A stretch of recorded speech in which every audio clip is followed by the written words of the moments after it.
The crouch start and blocks are used for events 400 meters and below. But why exactly do sprinters crouch? And why exactly do they use blocks? Well, that's what we're going to be talking about today in this video, so stay tuned. Hi guys, and welcome back to Fit with T. I hope you guys are good. Have you ever wondered why sprinters crouch or why they use block starts? No?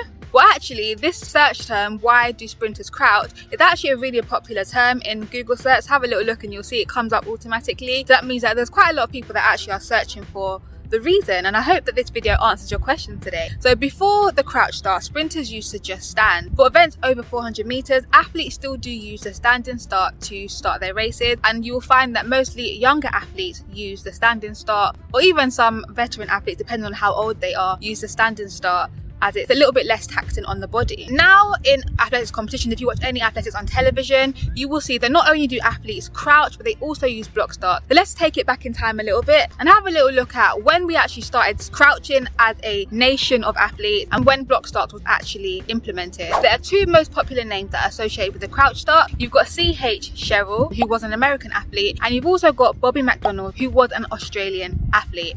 Now, some say that it was Bobby McDonald and some say that it was C.H. Sherrill. Regardless of which side you fall onto, the crouch start was invented in the late 1800s, so about 1887, 1888, so the late 19th century. Both of these athletes were seen to have used the crouch start. So for Bobby McDonald, some people say that he came up with the idea having watched kangaroos, him being Australian and all. I don't know how true that is, but on the Athletic Australia website, Bobby McDonald is quoted as saying this: "I first got the idea of the sitting style of start, as I always called it, to dodge the strong winds which made me feel cold and miserable while waiting for the starter to send us away." So Bobby McDonald's, in his own words, in telling a reporter this, that he used to sit down at the start to wait for the starter, and I think one time he actually started from that position and he found it to be a bit more effective, and from that point he started to do the crouch start. Some called him crazy doing it at the time, but across the pond, all the way on the other side of the world, whether he saw Bobby do it first or whether he came up with the idea too, he too did the crouch start in his race, and again he was looked at as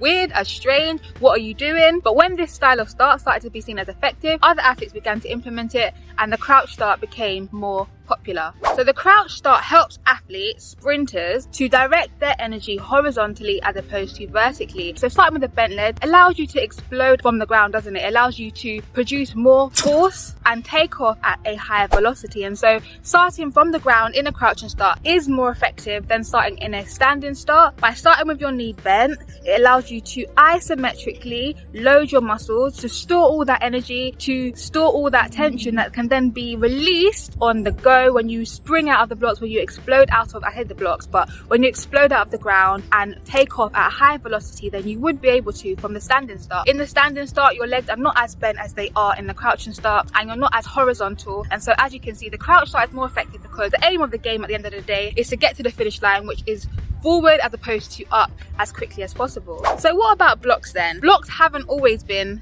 legal in athletics. Actually, at one point they were looked down at, they were seen as unfair, and it was actually only since 1930 that blocks were officially legalized by the IAAF, now known as World Athletics, which is the global governing body for athletics. Before that, when tracks were still made out of dirt, cinder or clay, athletes actually used to dig little holes into the ground to plant their feet in, and they would take off from the crouching start from the floor, but from the holes that they've dug in the ground. Of course, that means that sometimes there might be slippage and stuff like that. But with the implementation of block and with the development of tracks, now most tracks are made out of synthetic rubber and they are bound by latex or polyurethane.